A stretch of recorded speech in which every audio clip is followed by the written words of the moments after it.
پھر ایک ایسا وقت آیا کہ میری بڑی بیٹی نے میرے سامنے ایک بات رکھی. اس نے کہا کہ ایک آدمی ہے جو کہ اس سے شادی کرنا چاہتا ہے اور اس نے خود سامنے سے اس کے رشتے کے لیے بات کی ہے. جب مجھے پتہ لگا کہ وہ آدمی کون ہے تو میں اپنی بیٹی پر غصہ ہوا. اس آدمی کے بارے میں آپ کو بتاتا چلوں. وہ میرے ہی محلے میں رہتا تھا، یعنی چند گلیاں چھوڑ کر کے رہتا تھا. اس کی شادی آلریڈی پہلے ہو چکی تھی اور اس کی پہلی بیوی سے اس کی کوئی اولاد نہیں تھی. اور میں آپ کو یہ بھی بتاتا چلوں کہ وہ آدمی جو تھا وہ عمر میں مجھ سے 4 سال بڑا تھا. جی ہاں، ایک ایسا شخص جس کی عمر تقریباً 50 سال تھی اور وہ اپنی پہلی بیوی کے ساتھ رہتا تھا جس سے اس کی اولاد نہیں تھی، وہ میری بیٹی جو کہ ابھی صرف 27 سال کی تھی اس سے شادی کرنے کا خواہشمند تھا. میں اس رشتے کو لے کر کے خوش نہیں تھا، اس لیے میں نے شبانہ سے صاف انکار کر دیا اور شبانہ کو بولا کہ میں تمہاری شادی ظہیر سے نہیں ہونے دوں گا کیونکہ ظہیر مجھ سے بھی 4 سال بڑا ہے. تم تھوڑا صبر کرو، میں تمہارے لیے کوئی اچھا لڑکا دیکھوں گا جو کہ تمہارا ہم عمر ہوگا، تمہاری عمر کے مطابق سے ہوگا جس سے تم شادی کرو گی. لیکن مجھے ایسا لگتا ہے کہ جو شبانہ تھی اس کے من میں یہ وہم بیٹھ چکا تھا کہ ایک تو اس کا کیونکہ رنگ کالا ہے اور دوسرا یہ ہے کہ وہ موٹی ہے، اس کی وجہ سے کوئی بھی اس کے ساتھ شادی کرنے کے لیے حامی نہیں بھرے گا.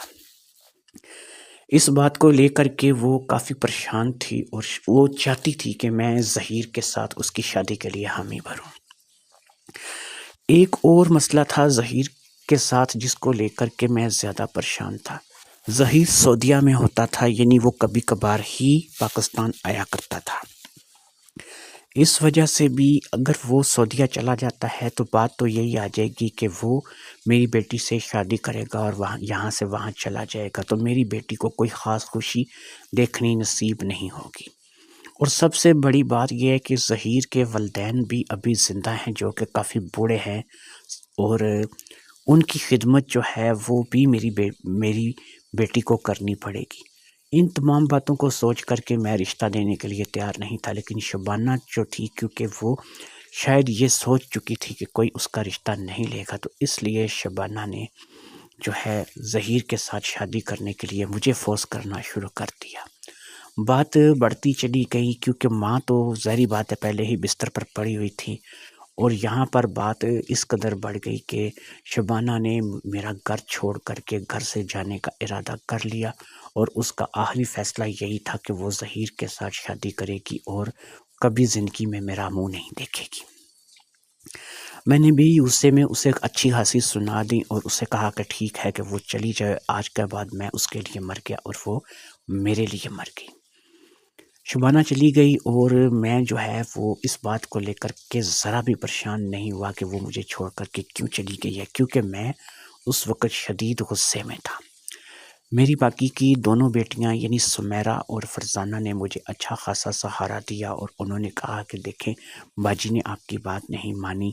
ہم سمجھتے ہیں آپ باجی کے لیے اچھا ہی سوچ رہے ہوں گے، وہ بوڑھا ہمیں بھی پسند نہیں ہے، وہ تو آپ سے بھی بڑا ہے.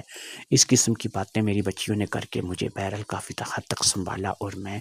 سنبھلنے لگا اور مجھے اس بات کی سمجھ آنے لگی کہ مجھے جو ہے وہ بہرحال اب شبانہ سے نہیں رکھنی ہے. آپ کو بتاتا چلوں کہ اسی بات کو 3 سال گزر گئے. 3 سال تک میں نے شبانہ کی شکل نہیں دیکھی اور نہ ہی کبھی اس بات کو پتہ کیا کہ اس نے ظہیر سے شادی کی نہیں کی، کیا کیا کیا نہیں کیا. یہ بات ہے 3 سال بعد کی اور بڑا ہی عجیب و غریب سا ایک واقعہ ہے. میری ایک جاننے والی عورت تھی جس کا نام عائشہ تھا اور عائشہ جو ہے وہ ایک ایسی عورت تھی کہ جو میرے لیے بکنگ کا کام کرتی تھی. بکنگ کا کام اب میں آپ کو بتاتا چلوں کہ کیا تھا. اصل میں میرے کچھ عائشہ پر احسان تھے اور ان احسانوں کے بدلے میں کیونکہ وہ ایک ایسی عورت تھی کہ وہ خود تو میرے ساتھ کام نہیں آ سکتی تھی کیونکہ وہ عمر میں مجھ سے بھی 10-12 سال بڑی تھی اور میرا من بھی نہیں چاہتا تھا کہ میں اسے اپنے کام میں لاؤں. لیکن کیونکہ میں نے اس پر کچھ احسانات کر رکھے تھے تو میں نے ایک دن اس سے اپنے دل کی بات کی تھی اور اسے کہا تھا کہ دیکھو عائشہ، مسئلہ یہ ہے کہ میرے ساتھ ایک پرابلم یہ چل رہی ہے کہ میری بیوی جو ہے وہ مسلسل بیمار ہے اور فالج کی مریضہ ہے۔ اب سسٹم یہ ہے کہ میری بیوی کیونکہ مسلسل بیمار اور فالج کی مریضہ ہے، تو مجھے جو ہے ظاہری بات ہے کہ ایک مرد ہونے کے ناطے ذہنی سکون کی ضرورت ہوتی ہے۔ اب ذہنی سکون کے لیے میں اگر کسی کے پاس جاؤں یا باہر کسی جگہ کا رخ کروں تو ظاہری بات ہے کہ اس کے لیے مجھے اپنی بدنامی کا ڈر ہے، کیونکہ میں اگر لوگوں سے رابطے کروں گا یا میں ایسی لڑکیوں کو، ایسی عورتوں کو تلاش کروں گا تو ظاہری بات ہے کسی نہ کسی جگہ یہ بات سامنے آ جائے گی۔ لہٰذا میں تمہیں ایک کام دے رہا ہوں کہ تم نے کیا کرنا ہے کہ تم ایسی لڑکیاں یا ایسی عورتیں کہ جو کسی نہ کسی مجبوری کی وجہ سے اس کام میں آ جائیں، اگر تمہیں کوئی ایسی لڑکی یا کوئی ایسی عورت ملے تو تم نے کیا کرنا ہے کہ تم نے اسے میرے لیے بک کرنا ہے۔ لہٰذا اس بات کے بعد اس نے 2 ایسی عورتیں مجھے دی تھیں جو کہ انتہائی پریشانی کے عالم میں اپنی زندگی گزار رہی تھیں۔ ایک کا نام صفیہ تھا جس نے 3 مہینے کا مکان کا کرایہ ادا کرنا تھا،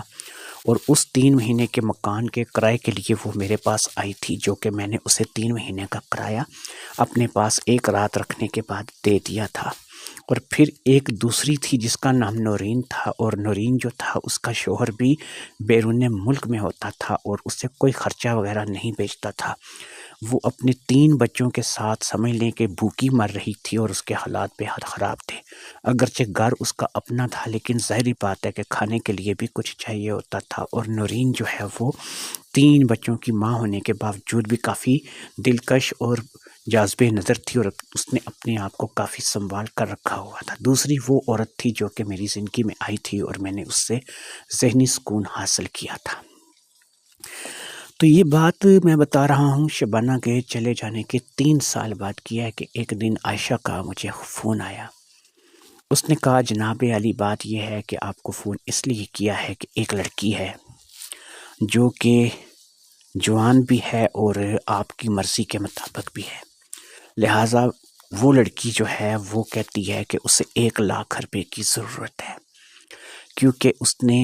کسی کا 1 لاکھ روپیہ دینا ہے جو کہ اس پر قرض ہے۔ اگر آپ اسے 1 لاکھ روپے دیں تو اس 1 لاکھ روپے کے بدلے میں وہ آپ کو اپنی سروس فراہم کرنے کے لیے تیار ہے اور آپ کو ذہنی سکون مہیا کرنے کے لیے تیار ہے۔ میں نے عائشہ سے کہا 1 لاکھ روپے تو بڑی رقم ہوتی ہے، پہلے اس سے جو بھی تم نے بندے دیے تھے انہوں نے تو زیادہ سے زیادہ 20-30 ہزار روپے کی خواہش ظاہر کی تھی اور رات بھر جو ہے وہ میرے پاس رکی تھی اور پھر وہ اپنے اپنے گھر کو چلی گئی تھی۔ تو مجھے بتاؤ کہ یہ تو بہت زیادہ مانگ رہی ہے، اور 1 لاکھ روپے کی رقم کوئی تھوڑی رقم نہیں ہوتی۔ اس نے کہا جناب علی بات یہ ہے کہ آپ کی بات درست ہے، میں نے اس سے یہ بات کی ہے، لہٰذا بات یہ طے پائی ہے کہ وہ آپ کو 3 دن 3 رات سروس فراہم کرے گی۔ 3 دن 3 رات تک وہ آپ کو ذہنی سکون فراہم کرے گی۔ 3 دن 3 رات کے لیے میں نے اسے کہا ہے اور وہ مان گئی ہے۔ میں نے کہا ہاں یہ سمجھ میں آتا ہے کہ 3 دن 3 رات، بہرحال پھر بھی یہ ہے کہ تم اس چیز کا اندازہ لگا لو کہ 1 لاکھ روپے کی رقم تھوڑی نہیں ہے، 1 لاکھ روپے کی رقم بڑی رقم ہوتی ہے۔ بہرحال میں 1 لاکھ روپے جو ہے وہ ارینج کرتا ہوں، تم مجھے یہ بتاؤ کہ وہ 3 دن 3 رات کی جو سروس اس نے مجھے فراہم کرنی ہے وہ کب فراہم کرے گی، یعنی وہ کب ایزی ہوگی اور کب جو ہے وہ مجھے وہ سروس فراہم کرے گی۔ اچھا آپ کو یہاں پر ایک اور چیز بتا دوں، عائشہ جو کہ میرے لیے یہ بکنگ کا کام کرتی تھی، اسی کا ایک گھر تھا جو کہ اس نے ایک شہر سے ہٹ کے ایک نئی آبادی میں جو ہے وہ 2 کمرے کا مکان بنا رکھا تھا۔ وہ مکان کوئی زیادہ قابل قدر نہیں تھا، یعنی کہ 2 کمرے اس نے بنا رکھے تھے جس کو ابھی تک رنگ روغن بھی نہیں کیا گیا تھا، بس ایسے ہی 2 کمرے بنا کر کے اس کو بس پلستر کر دیا گیا تھا۔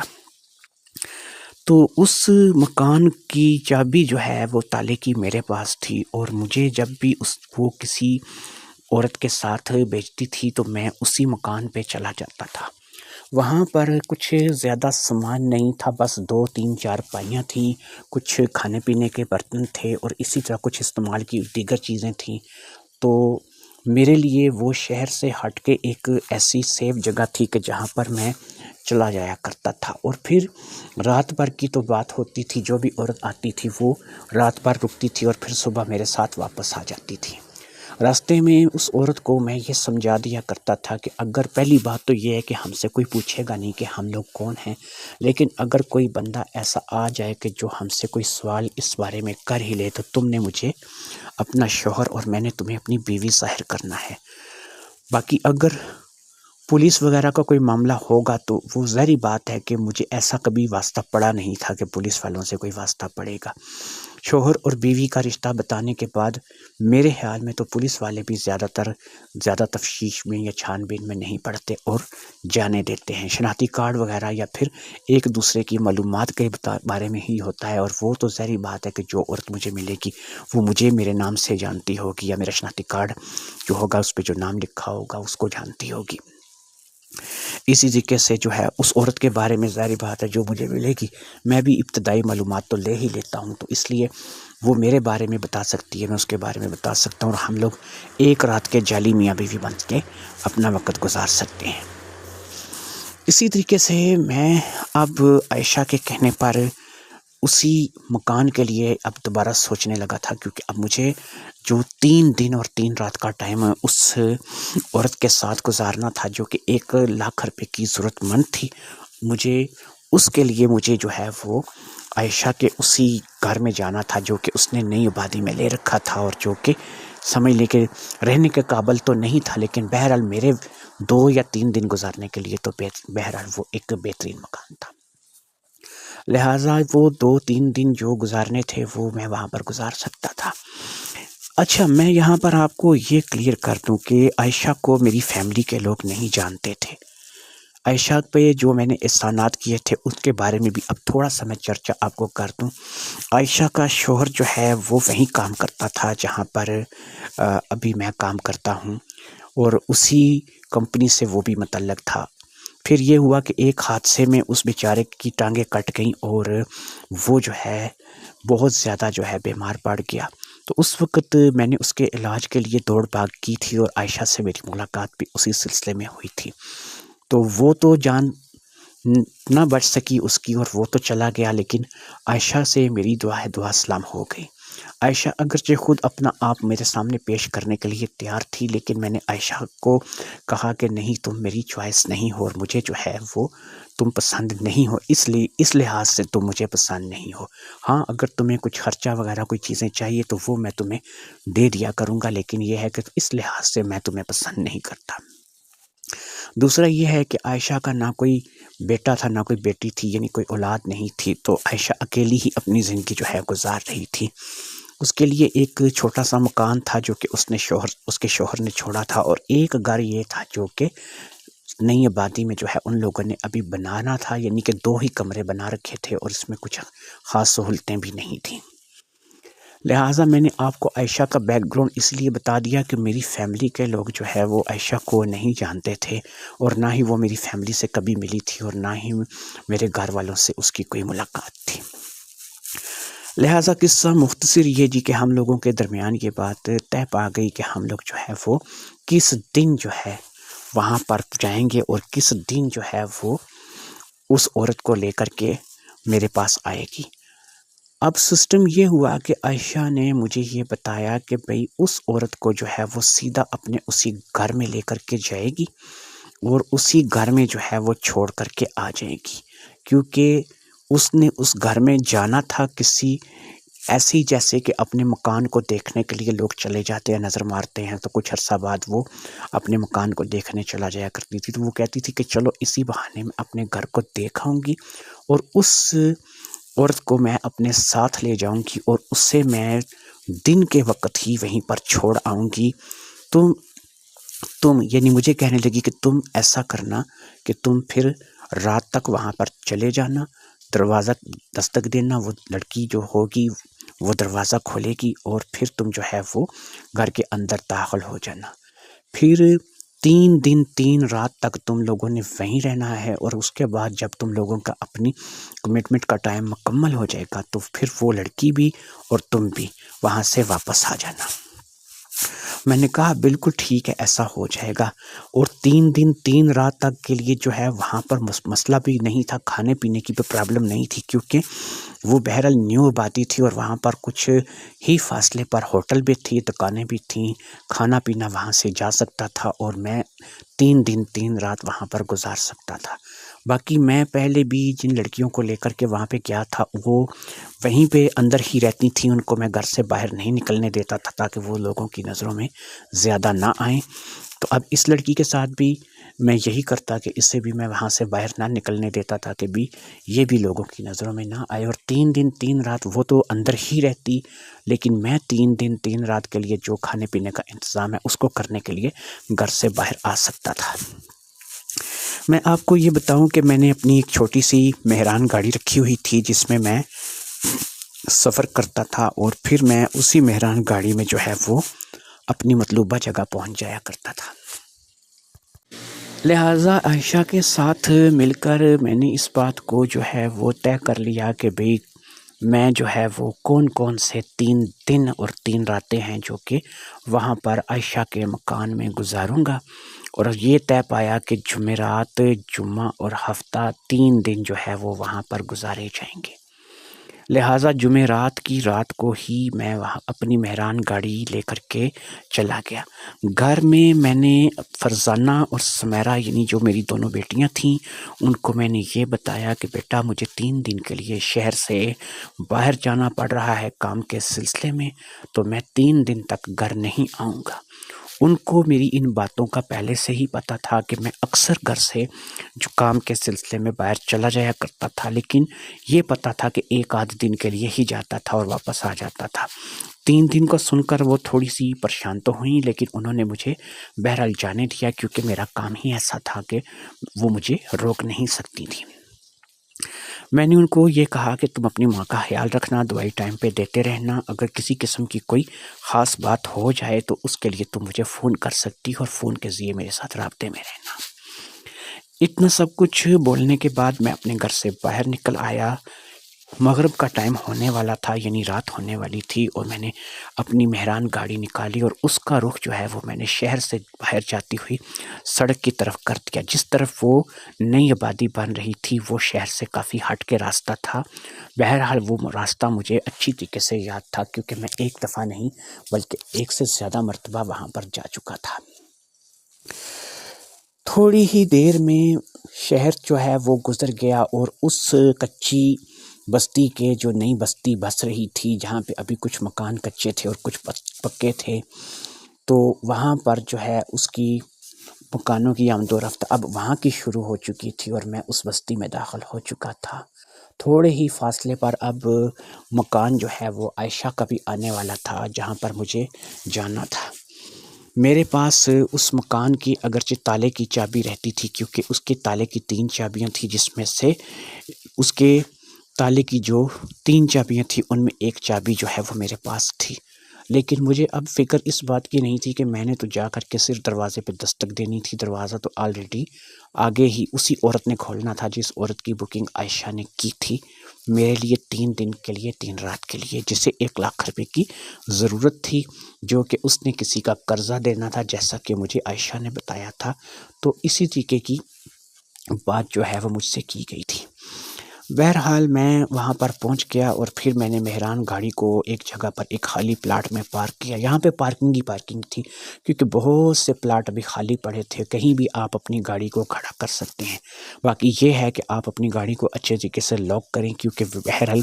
یہ ایک ویران علاقہ ہے اور یہاں پر کوئی واردات بھی ہو سکتی ہے گاڑی چوری وغیرہ کی۔ ویسے تو میری گاڑی جو ہے اس کو چوری کرنے کی کوئی ہمت نہیں کرے گا، کیونکہ مہران کی آج کے دور میں قیمت ہی کیا ہے، 4-5 لاکھ روپے میں گاڑی مل جاتی ہے، اور پھر جب کوئی بندہ اس کو چوری کر کے بیچے گا تو ظاہری بات ہے کہ اس کی 1-2 لاکھ روپے کی بھی مشکل سے بکے گی۔ لیکن پھر بھی میں نے بالکل اسی مکان کے بالکل قریب ہی ایک خالی پلاٹ میں اس گاڑی کو پارک کیا تھا کہ آتے جاتے گزرتے ہوئے مجھے جب بھی گاڑی کی ضرورت پڑے گاڑی میری آنکھوں کے سامنے رہے، اور پھر میں جب بھی چاہوں اپنی گاڑی کو لے کر کے قریبی بازار یا مارکیٹ چلا جاؤں جہاں سے میں کھانے پینے کا سامان لے کر کے آ سکوں۔ کیونکہ میں پہلے بھی یہاں پر 2 دفعہ رہ چکا تھا، تو اس لیے مجھے یہاں کی مارکیٹس کا، ہوٹل کا سب کا پتہ تھا، اس لیے میرے لیے یہ ساری باتیں پریشانی کی جو ہے وہ نہیں تھی۔ میں نے مہران گاڑی کو پارک کرنے کے بعد اس مکان کا رخ کیا اور دروازے پر دستک دی۔ 2 سے 3 مرتبہ دستک دینے پر بھی دروازہ نہیں کھلا۔ پھر میں نے تھوڑا زور سے دروازے کو کھٹکھٹایا۔ شاید جو بھی عورت تھی، مجھے ایسا لگتا تھا کہ اکیلے ہونے کی وجہ سے وہ سو گئی ہے، یا پھر وہ واش روم میں ہے، یا پھر جو اس کو میری جو ہے وہ کچھ اونچا سننے کی بیماری یا کچھ ایسی ہی حالت تھی، کیونکہ 2 سے 3 مرتبہ میں دروازہ کھٹکھٹا چکا تھا لیکن ابھی تک دروازہ نہیں کھلا تھا۔ پھر جب میں نے کافی زور سے دروازے کو کھٹکھٹایا تو پھر دروازہ جو ہے وہ ایک دم سے کھل گیا۔ دروازہ کیا کھلا تھا، میری تو آنکھیں پھٹی کی پھٹی رہ گئیں۔ اپنے سامنے کھڑی عورت کو دیکھ کر کے میں تو ایک لمحے کے لیے حیران اور پریشان ہو گیا اور گہری سوچ میں چلا گیا۔ میں اس قدر زیادہ جو ہے یہ جھٹکا میرے لیے عجیب تھا، اور اس قدر زیادہ جو ہے یہ میرے لیے پریشان کن بات تھی کہ میں جس کے بارے میں سوچ بھی نہیں سکتا تھا۔ جس عورت نے دروازہ کھولا تھا، جسے عائشہ جو ہے وہ یہاں اس مکان میں میرے سکون کے لیے 3 دن 3 رات کے لیے چھوڑ کر کے گئی تھی، وہ عورت کوئی اور نہیں، میری اپنی سگی بڑی بیٹی شبانہ تھی۔ جی ہاں، میرے سامنے شبانہ کھڑی تھی۔ شبانہ بھی مجھے حیرت سے دیکھ رہی تھی۔ اسے شاید اس بات کی بالکل امید نہیں تھی کہ یہاں پر اس کی ملاقات میرے ساتھ ہوگی۔ وہ بھی حیران اور پریشان مجھے دیکھے چلی جا رہی تھی، اور میں بھی حیران پریشان شبانہ کو دیکھے چلا جا رہا تھا۔ چند لمحے اسی طریقے سے گزر گئے،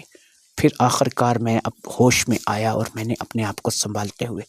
شبانہ سے پوچھا، عائشہ تمہیں چھوڑ کر گئی ہے یہاں پر؟ تم وہ عورت ہو جسے 3 دن 3 رات یہاں اس مکان میں رہنا ہے، اور میں اس کے بدلے میں تمہیں 1 لاکھ روپے ادا کروں گا۔ شبانہ کے پاس کوئی جواب نہیں تھا کہ وہ منہ سے کچھ بولتی۔ اس نے صرف سر ہلا دیا،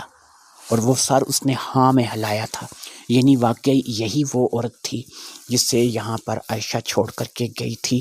اور اسی نے جو ہے میرے پاس 3 دن یہاں پر رہنا تھا میرے ذہنی سکون کے لیے۔ میں اندر آ گیا، یعنی اس گھر کے اندر داخل ہو گیا۔ وہ بھی ہٹ گئی تھی، اور پھر اب میں اپنے آپ کو سنبھالنے میں کامیاب ہو چکا تھا۔ میں نے دروازے کو اندر آ کر کے خود سے بند کیا، اور پھر میں اندر کمرے میں چلا آیا۔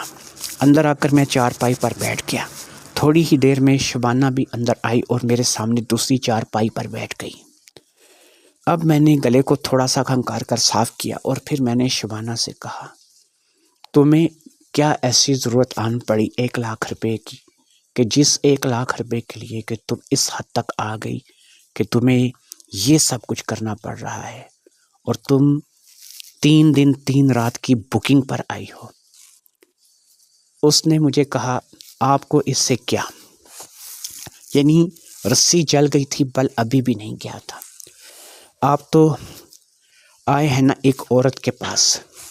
اور وہ عورت جو ہے وہ آپ کو، آپ کی بیٹی ہو، بیوی ہو، بہن ہو، یا کوئی اور ہو، آپ کو اس سے کیا فرق پڑتا ہے؟ آپ تو اپنے ذہنی سکون کے لیے یہاں پر آئے ہیں، اور میں اس چیز کا وعدہ کرتی ہوں کہ وہ میں 3 دن تک آپ کو آپ کا ذہنی سکون مہیا کروں گی۔ اس کے لیے آپ فکر مت کریں، میں آپ کو کسی چیز کی کمی محسوس نہیں ہونے دوں گی۔ اس کی اس بے باک بات نے، اس کی ان باتوں نے، یقین کریں مجھے اندر سے تھوڑا سا ہلا دیا تھا کہ میری اپنی بیٹی جسے میں نے بڑے ناز و نام سے پالا، اتنے جتن اٹھا کر کے اس کی اتنی اچھی پرورش دینے کے باوجود، اسے بڑا کیا، سب کچھ کرنے کے بعد، آج جب وہ اپنی مرضی سے شادی کر کے چلی گئی، میرے ساتھ اس کا سارا رشتہ ختم ہو گیا، سارا تعلق ختم ہو گیا، آج وہ مجھے 3 سال بعد مل رہی ہے، اور وہ بھی ایک انجان جگہ پر کسی اور عورت کے مکان میں، اور یہاں پر وہ مجھے جو ہے وہ مل رہی ہے، میرے ذہنی سکون کے لیے اسے یہاں پر بھیجا گیا ہے کہ میں اس سے ذہنی سکون حاصل کر سکوں، اور 3 دن تک جو ہے وہ یہاں پر میرے پاس رہے گی، اور 3 دن بعد وہ چلی جائے گی، اور مجھے ذہنی سکون مہیا کرنے کے بدلے اسے 1,00,000 روپیہ مجھے دینا ہوگا۔ یقین کریں کہ میں ان باتوں کو ابھی قبول نہیں کر پا رہا تھا، لیکن بہرحال جیسے اس نے مجھے بے باک طریقے سے جواب دیا تھا، اب میرا بھی بنتا تھا کہ میں بھی پھر اپنے آپ میں آ جاؤں۔ جس طریقے سے اس نے مجھے جواب دیا تھا، میں اندر ہی اندر جو ہے وہ اس بات کا فیصلہ کر چکا تھا کہ بھی مجھے بھی کوئی پھر نرمی نہیں دکھانی ہے۔ ٹھیک ہے، یہ میری بیٹی ہے تو کیا ہوا ہے، اسے عائشہ نے میرے پاس 3 دن کے لیے بھیجا ہے اور مجھے 1,00,000 روپے اسے ادا کرنے ہیں، لہٰذا میں نے بھی اپنے آپ کو ذہنی طور پر سنبھالا اور میں نے اس سے کہا ٹھیک ہے، تم جس کام کے لیے آئی ہو تمہیں اس کے لیے پیسے مل جائیں گے، اور 3 دن تک جو ہے وہ تمہیں یہاں پر رہنا ہوگا۔ اس نے صرف سر ہلانے پر اتفاق کیا، اور پھر جو ہے وہ اسی طریقے سے ہماری وہ رات جو ہے وہ کٹ گئی۔ اس رات میں نے وہ کر لیا تھا کہ جو میں کبھی کرنے کا ارادہ نہیں رکھتا تھا، اور نہ ہی میرا ایسا ذہن تھا، لیکن جو کچھ ہونا تھا اب وہ تو ہونا ہی تھا، اس کو روکا نہیں جا سکتا تھا۔ یہ ہونی انہونی جو بھی تھی یہ اب ہو چکی تھی، جو بھی گھٹنا گھٹنی تھی وہ گھٹ چکی تھی، اور اسی طریقے سے وہ رات جو ہے وہ ہم دونوں باپ اور بیٹی نے وہاں پر گزار لی تھی۔ اگلے دن اس کا موڈ کچھ نارمل تھا، تو اس نے اپنا دکھ درد کچھ مجھ سے ظاہر کرنا شروع کیا۔ اس نے بتایا کہ اس کی ایک چھوٹی سی بیٹی بھی ہے جو کہ اس کی ظہیر سے پیدا ہوئی ہے، اور ظہیر جو ہے اس نے جو ہے اس کے ساتھ کچھ اچھا سلوک نہیں کیا ہے، یعنی وہ جس چیز کی پریشانی تھی وہ میں آپ کو بتا دیتا ہوں۔ پریشانی یہ تھی کہ اس کی جو ظہیر کی پہلی بیوی تھی جو کہ اولاد پیدا نہیں کر سکتی تھی، جس کی وجہ نے ظہیر نے شبانہ کے ساتھ شادی کی تھی، وہ جب بھی مطلب باہر کے ملک سے کوئی بھی پیسے بھیجتا، یا تو اس کے اوپر جو ہے وہ اس کی پہلی بیوی جو ہے وہ قبضہ جما لیتی، یا پھر ظہیر کے والدین جو تھے وہ اس پر قبضہ جما لیتے۔ اسے کچھ حاصل نہ ہوتا، اور اپنا گھر اپنا خرچ چلانے کے لیے اسے لوگوں کے گھروں میں جا کر کے کام کرنا پڑتا، محنت مزدوری کرنی پڑتی، لیکن اس سے بھی پوری نہیں پڑ رہی تھی۔ ان لوگوں نے مکمل طور پر اسے اگنور کر دیا تھا، اور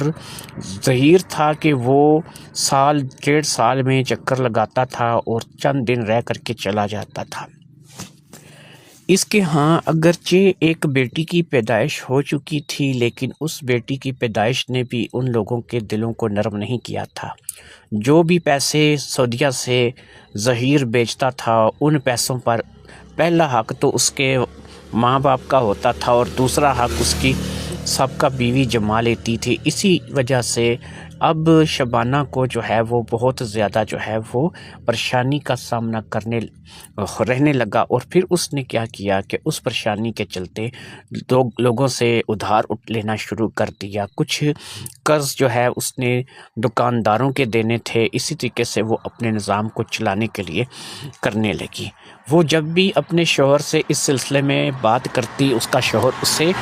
اس بات کو لے کر کے جھڑک دیتا، اور اس بات کے بار بار اس کو تانے ملتے کہ اس کا نہ کوئی باپ ہے، نہ کوئی گھر ہے، نہ کوئی ہے، تو جہاں پر بیٹھی ہوئی ہے وہیں پہ بیٹھی رہی، یہی اس کے لیے اچھا ہے۔ تو اس نے جب اپنا دکھ درد میرے ساتھ بانٹنا شروع کیا اور مجھے بتانا شروع کیا، تو پھر وہ بتاتی ہی چلی گئی، کھلتی ہی چلی گئی۔ پھر اس نے بتایا کہ اس صورتحال سے تنگ آ کر کے اس نے ظہیر سے طلاق کا مطالبہ کیا، اور اس نے چپ چاپ ظہیر سے طلاق لے لی۔ ظہیر سے طلاق کے بعد بچی اس کے اپنے ساتھ آ گئی، جو کہ ظاہری بات ہے کہ ماں کے پاس ہی رہتی ہے، اور پھر وہ اپنی بچی کو لے کر کے ایک علیحدہ جگہ پر جا کر کرائے کا مکان لے کر کے رہنے لگی۔ لوگوں کے گھروں میں کام کاج کر کے وہ اپنا پیٹ پالنے لگی، اور اسی طریقے سے اس کا وقت گزرنے لگا، لیکن ادھار تھا کہ سر پہ چڑھتا چلا جا رہا تھا، قرضے تھے کہ ختم ہونے کا نام نہیں لے رہے تھے۔ قریب 1,00,000 روپے کا اس نے لوگوں کا ادھار دینا ہے، جو کہ 2 سے 3 دکانداروں سے راشن کی شکل میں اس نے لے رکھا ہے۔ لہٰذا اب اس کے پاس اس کے علاوہ کوئی چارہ نہیں تھا کہ وہ کوئی ایسا کام کرے کہ جس سے اس کے پاس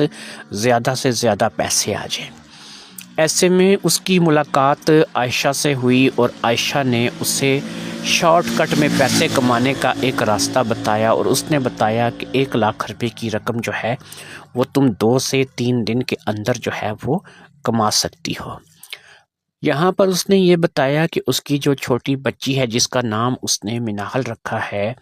وہ اس کی ایک سہیلی کے پاس ہے۔ اگرچہ مناحل جو ہے اس وقت 1.5 سے 2 سال کی ہے، لیکن وہ ماں کے بغیر بہرحال نہیں رہتی۔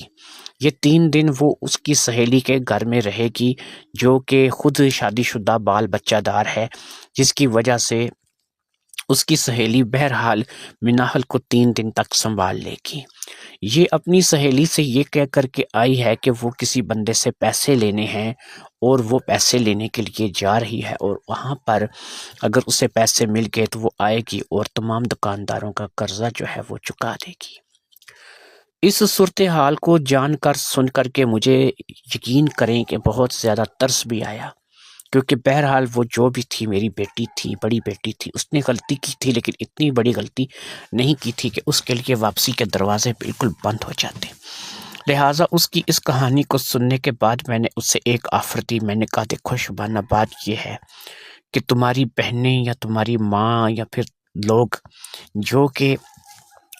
ہمیں جانتے ہیں، اچھے طریقے سے جانتے ہیں، اس ساری صورتحال کے بعد ہو سکتا ہے کہ تمہیں قبول نہ کریں، کیونکہ رشتہ دار برادری کے نظر میں بھی تم مجرم ہو، اور تم نے ایک اپنے باپ کا دل توڑا ہے، تم نے اپنی منمانی کی ہے۔ تم اس بات کو بڑی اچھے طریقے سے جانتی ہو کہ تمہاری ماں بیمار ہے، شاید تمہاری ماں کو بھی اس ساری صورتحال کا علم ہے، تمہاری بہنوں کو بھی اس صورتحال کا اندازہ ہے۔ میں تمہیں ایک آفر دیتا ہوں، اگر تم میری اس آفر کو قبول کرو تو یہ ہو سکتا ہے۔ وہ آفر یہ ہے کہ میں تمہیں ایک چیز بتا دوں یہاں پر کہ میں نے تم لوگوں سے ایک چیز چھپا رکھی تھی، لیکن اب میرا وقت آ گیا ہے کہ میں تمہیں وہ چیز ظاہر کر دوں اور تم لوگوں کو یہ بتا دوں۔ سنو، میں نے ایک مکان بڑے سستے وقتوں میں کسی سے خرید لیا تھا، لیکن وہ مکان کچھ اس قابل نہیں تھا کہ وہاں پر رہائش رکھی جا سکے۔ اس کو کافی حد تک مرمت کی ضرورت تھی۔ میں گاہے بگاہے جیسے جیسے مجھے تھوڑے تھوڑے پیسے ہاتھ لگتے یا مجھے کچھ فائدہ ہوتا تو میں وہاں پر جا کر کے مکان کا تھوڑا تھوڑا کام کروانے لگتا، لیکن یہ بات میں نے تم لوگوں سے چھپائی ہوئی تھی، کیونکہ میں چاہتا تھا کہ ایک ہی بار تم لوگوں کو میں اس مکان میں لے کر کے جاؤں اور ایک بڑا سرپرائز دوں کہ تم لوگوں کا یہ ایک اپنا گھر ہے۔ لہٰذا میں تم لوگوں کو یہ بتا دوں کہ اب وہ سرپرائز میں اس بجائے اس کے کہ سمیرا یا فرزانہ یا تمہاری ماں کو دوں، وہ سرپرائز میں کیوں نہ آج سے تمہیں دے دوں۔ تم کرائے کے مکان میں رہنے کی بجائے اس گھر میں چلی جاؤ، اور وہ گھر جو ہے اب اس حد تک مرمت ہو چکا ہے کہ وہاں پر بڑی آسانی کے ساتھ رہائش رکھی جا سکتی ہے۔ وہ ایک ڈبل سٹوری گھر ہے جو کہ انتہائی شاندار ہے، اور اس وقت میں نے اسے اس قابل کر دیا ہے کہ وہاں پر ہم رہائش رکھ سکتے ہیں۔ میں کیا کروں گا کہ تم اپنی بیٹی کے ساتھ وہاں پر رہو گی، میں اپنے گھر یعنی فرزانہ، سمیرا اور تمہاری ماں کے پاس بھی رہوں گا، اور جب بھی مجھے وقت ملے گا میں تمہارے پاس بھی آ جایا کروں گا۔ میری آمدنی اتنی ہے کہ میں چاہوں تو تمہارے خرچے بھی چلا سکتا ہوں اور اپنے گھر کے خرچے بھی چلا سکتا ہوں، اس لیے تمہیں پریشان ہونے کی بالکل ضرورت نہیں ہے۔ اور 3 دن بعد جب تم یہاں سے نکلو گی اور جا کر کے اپنی بیٹی مناحل کو اپنی سہیلی سے لو گی، اس کے بعد تم پہلا کام یہی کرنا کہ میں وہ گھر دکھا دوں گا اور تم وہاں پر اس گھر میں چلی جانا۔ جو تمہارا تھوڑا بہت سامان ہے جہاں پر تم رہ رہی ہو اسے بھی وہیں پہ شفٹ کر دیں گے، اور پھر تم وہیں پہ پڑی رہنا، اور میں جب بھی مجھے ٹائم ملا کرے گا تمہارے پاس آ جایا کروں گا۔ تمہیں لوگوں کے کام کرنے کی، لوگوں کی منت سماجت کرنے کی ضرورت نہیں ہے۔ تمہارا ہر سسٹم جو ہے وہ میں پورا کروں گا، تمہارے کھانے پینے کا، کپڑا جوتی کا، اور تمہاری بیٹی کا بھی میں مکمل دھیان رکھوں گا۔ اندھے کو کیا چاہیے، 2 آنکھیں میری اس بات کو سننے کے بعد وہ رونے لگی اور پھر میرے گلے لگ گئی۔ اسے اس بات کا بہت اچھا لگ رہا تھا کہ میں اس کے لیے اتنا سوچ رہا ہوں، حتیٰ کہ وہ اپنی بات پر شرمندہ تھی کہ اس نے میری بات نہیں مانی، لیکن وہ اس بات کو لے کر کے بہت خوش تھی کہ میں اس کے لیے اتنا کچھ سوچ رہا ہوں۔ دوستو، بات یہ ہے کہ آپ لوگ جانتے ہیں کہ آج کل ہر رشتہ مطلب کی حد تک چلتا ہے۔ جس طریقے سے میں نے اسے ایک رات اپنے ساتھ رکھا تھا، اور اگلی صبح وہ اپنا دکھ درد مجھے سنا رہی تھی، اندر سے وہ ٹوٹی ہوئی تھی لیکن اپنے آپ کو مضبوط ظاہر کر رہی تھی۔ اب سسٹم یہ ہے کہ یہ 1,00,000 روپے میں دے کر کے اسے 3 دن تک تو اپنے پاس رکھ سکتا تھا اور اپنا ذہنی سکون جو ہے اس سے حاصل کر سکتا تھا، لیکن اگر میں اسے اپنے گھر میں رہنے دوں، جو کہ میں نے واقعی سرپرائز کے لیے رکھا ہوا تھا، اور اپنی باقی کی فیملی کو اس بات کا نہ پتہ چلنے دوں، تو دونوں ماں بیٹی جو ہیں وہ وہاں پر میرے اس گھر میں رہیں گی، اور پھر جب بھی میرا من چاہے گا میں اس گھر کا چکر لگا لیا کروں گا اور اپنا ذہنی سکون بھی حاصل کیا کروں گا۔ اس کام کے لیے اب ظاہری بات ہے کہ مجھے اور لڑکیوں کو جو ہے وہ پیسے دینے کی ضرورت نہیں رہے گی، نہ ہی میں عائشہ کے ذریعے سے اور لڑکیوں کو جو ہے اس بات پر آمادہ کروں گا۔ یہ مجبور ہے، اس وقت اس کو تو سر چھپانے کے لیے جگہ، کھانے کے لیے روٹی چاہیے، اور اس سر چھپانے اور کی جگہ اور روٹی کے بدلے میں اس سے وہ سب کچھ حاصل کر سکتا ہوں جو کہ میں زیادہ پیسے خرچ کر کے اور لڑکیوں سے حاصل کرتا ہوں۔ یعنی میں نے جو بھی فیصلہ کیا تھا وہ فائدے میں تھا۔ اور پھر سب سے بڑی بات یہ ہے کہ وہ جو مکان تھا وہ ایسے ہی پڑا تھا، اور اب تک میں نے اسے کسی بھی کام میں نہیں لایا تھا۔ تو اگر یہ اب اس مکان میں چلی جائے گی، سب سے پہلی بات تو یہ ہے کہ اسے اس بات کی تسلی ہوگی کہ اس کے باپ کا مکان ہے، یہ اس مکان میں جا کر کے اپنی بیٹی کے ساتھ رہنے لگے گی۔ میرا جب بھی من چاہا کرے گا میں اس مکان میں چلا جایا کروں گا، اور اپنی من مانی، اپنی من مرضی سے جو چاہوں گا کر کے وہاں سے واپس آ جایا کروں گا۔ لہٰذا میری یہ سوچ تھی کہ اب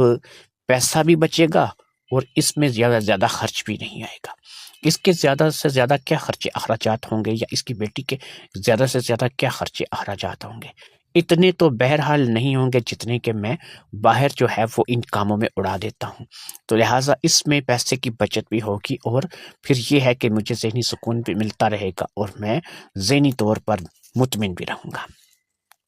لہٰذا یہی بات سوچ کر کے میں نے اسے یہ آفر دی تھی، اور اس نے میری اس آفر کو قبول کر لیا تھا۔ اگلے 2 دن بھی اسی طریقے سے وہ اپنے وعدے کے مطابق میرے پاس ہی رہی، اور پھر تیسرے دن جو ہے وہ وہاں سے میرے ساتھ ہی رخصت ہوئی۔ 2 دن میں بھی سب کچھ وہی ویسا ہی چلتا رہا جیسے کہ ہمارا پہلے دن چلا تھا۔ وہ مجھے مکمل طور پر ذہنی سکون مہیا کرتی رہی، اور میں اس سے پوری ذہنی سکون کو لیتا رہا، اور میں نے اپنی پورے ذہن کو جو ہے وہ اس کام پر آمادہ اب کر لیا تھا۔ مجھے شروع میں تھوڑی جھجک تھی کہ ہم دونوں کا رشتہ جو ہے وہ بہرحال باپ اور بیٹی کا ہے، لیکن آہستہ آہستہ وہ جھجک اس کی بھی ختم ہو چکی تھی اور میری بھی جھجک ختم ہو چکی تھی۔ میں نے اسے سب سے پہلے وہ مکان دکھایا جہاں پر اس نے رہنا تھا۔ وہ مکان دیکھ کر خوش ہو گئی، اسے واقعی میں وہ مکان پسند آیا تھا۔ لہٰذا اب اسے میں نے 1,00,000 روپے دے کر کے بھیج دیا، اور کہا کہ تم جتنی جلدی ہو سکے اپنا سامان لے کر کے اس مکان میں آ جاؤ۔ مکان کی چابیاں جو تھیں تالوں کی وہ ایک سے زیادہ تھی، اس لیے میں نے ایک سیٹ چابیوں کا اسے بنا کر کے دے دیا، اور دوسرا سیٹ میں نے اپنے پاس رکھ لیا۔ اب میں نے اسے کہا کہ تم جب آؤ گی مجھے اطلاع کر دینا۔ میں نے اسے اپنا نیا فون نمبر دے دیا جس پہ وہ صرف میرے ساتھ بات کر سکے گی، اور میں نے اس کا نمبر جو ہے وہ کسی اور نام سے سیو کر لیا، کیونکہ اب شبانہ کے نام سے نمبر سیو کرنے کا مطلب تھا کہ گھر والوں کی بھی نظروں میں آنا، کیونکہ کبھی کبھی فون آتا تھا تو میری بیٹیوں میں سے بھی کوئی نہ کوئی فون جو ہے وہ اٹھاتی تھی، لیکن ان کو عادت نہیں تھی کہ وہ میرا آیا ہوا فون یس کریں، لہٰذا وہ صرف اٹھا کر کے مجھے دیتی تھی، لیکن اوپر شو ہونے والا نام تو وہ پڑھ سکتی تھی۔ اسی لیے میں نے بھی ایک بڑا ہی عجیب و غریب طریقہ اختیار کیا تھا۔ میں نے بشیر الیکٹریشین کے نام سے اس نمبر کو سیو کیا تھا، اور یہ بات میں نے شبانہ کو بھی بتا دی تھی، اور میں نے یہ بھی بتایا تھا کہ وہ جب بھی اگر کوئی دوسرا بندہ اٹینڈ کر بھی لے کال کو، یس کر بھی دے، ویسے تو کرتی نہیں ہے، لیکن اگر کوئی اس کال کو اٹینڈ کر بھی لے، یس کر بھی دے، تو تم نے پہلے نہیں بولنا ہے، پہلے آواز تم دوسری طرف سے سنو گی۔ اگر تمہیں لگے کہ فرزانہ یا سمیرہ نے فون اٹھایا ہے تو تم چپ چاپ فون کاٹ دو گی۔ اس کے بعد ظاہری بات ہے کہ وہ جب تم دوبارہ فون کرو گی تو وہ فون مجھے ہی پکڑائیں گی، لہٰذا اگر کوئی آواز تم نے نہیں بولنا، اگر اس طرف سے آواز آئے تو تم نے فون کاٹ دینا ہے۔ ان باتوں کے بعد میں نے اس سے جو ہے وہاں سے رخصت کر دیا اور پھر میں اپنے گھر آ گیا۔ میں بھی گھر پہ بتا کے گیا ہوا تھا کہ 3 دن کے لیے میں کام کے سلسلے میں شہر سے باہر جا رہا ہوں، اور پھر جب میں گھر آیا تو اب گھر میں جو رونق تھی وہ مجھے تھوڑی عجیب لگ رہی تھی، من نہیں لگ رہا تھا، کیونکہ 3 دن جو میں گزار کے آیا تھا میرا دھیان بار بار اسی طرف جا رہا تھا۔ میری دونوں بیٹیاں سمیرہ اور فرزانہ جو کہ بہت ہی پیاری بچیاں تھیں، اور پورے طور پہ ایک باپ ہونے کے ناطے وہ میرا خیال رکھتی تھیں اور میرے ساتھ جو ہے وہ اچھے طریقے سے وقت گزارتی تھیں، اور اپنی ماں کی بیماری میں ماں کا بھی خیال رکھ رہی تھی اور میری بھی ہر بات کو مانتی تھیں۔ اب آپ لوگوں کو بتاتا چلوں کہ جب سے میں شبانہ کے پاس سے ہو کر کے آیا تھا، اور وہ 3 دن میں نے شبانہ کے ساتھ عائشہ والے اس مکان میں گزارے تھے، اس کے بعد میری سوچ میں، میری نیت میں، میرے معاملات میں بے حد فرق آ گیا تھا۔ ہاں جی، سوچ، نیت اور معاملات بے حد بدل گئے تھے۔ اب گھر میں چلتی پھرتی دونوں بچیاں جو کہ فرزانہ اور سمیرہ تھیں، ان کے لیے بھی عجیب و غریب قسم کی سوچیں جو تھیں وہ میرے دماغ میں آتی رہتی تھیں۔ میں سوچتا تھا کہ اگر شبانہ ہو سکتی ہے، وہ مجھے ذہنی سکون پہنچا سکتی ہے، تو مجھے فرزانہ ذہنی سکون کیوں نہیں پہنچا سکتی، مجھے سمیرہ ذہنی سکون کیوں نہیں پہنچا سکتی۔ لیکن ظاہری بات ہے کہ میرے سوچنے سے کچھ بھی نہیں ہونے والا تھا، یہ بات جو بھی تھی بہرحال غلط تھی، اور غلط جو ہے غلط غلط ہی ہوتا ہے۔ ان باتوں کو لے کر کے میں جو ہے وہ تھوڑا سا اب اور سوچوں میں پڑ گیا تھا۔ مجھے شبانہ میں بھی فرزانہ اور فرزانہ میں بھی شبانہ اور سمیرہ نظر آنے لگی تھی، یہی سسٹم جو ہے وہ چلنے لگا تھا۔ ادھر شبانہ نے تو فٹافٹ شفٹنگ کر لی تھی، اس کا کچھ خاص سامان نہیں تھا، اور وہ اپنی چھوٹی سی بچی جس کا نام ناہل تھا اس کو لے کر کے اس مکان میں شفٹ ہو گئی تھی۔ اس دوران میں نے شبانہ کے ہاں بھی 2 چکر لگا لیے تھے، اور نہ صرف کہ میں نے وہاں سے اپنا ذہنی سکون حاصل کیا تھا، بلکہ میں نے بچی کو بھی خوب پیار کیا تھا، اور بچی کو میں نے کچھ پیسے بھی دیے تھے۔ گھر میں نے ان کو کچھ راشن وغیرہ ڈلوا دیا تھا، کچھ پیسے میں نے نقد دے دیے تھے کہ اگر کسی چیز کی ضرورت پڑے تو وہ جا کر کے لے آئیں۔ اسی طریقے سے زندگی چلنے لگی، اور ایک عجیب و غریب قسم کا واقعہ جو ہے وہ پیش آیا۔ یہ واقعہ جو ہے یہ واقعے نے کافی زندگی کو بدل کر رکھ دیا، اور یہ واقعہ جو ہے واقعی بہت ہی زیادہ دلچسپ تھا۔ کچھ لوگوں کے لیے یہ واقعہ دلچسپ تھا، اور کچھ لوگوں کے لیے یہ واقعہ جو ہے وہ بڑا ہی عجیب تھا۔ ہوا یہ کہ جہاں پر جس کالج میں فرزانہ پڑھتی تھی، یعنی شبانہ سے چھوٹی والی، جس کالج میں فرزانہ پڑھتی تھی، اس کالج کی پرنسپل کا مجھے فون آیا۔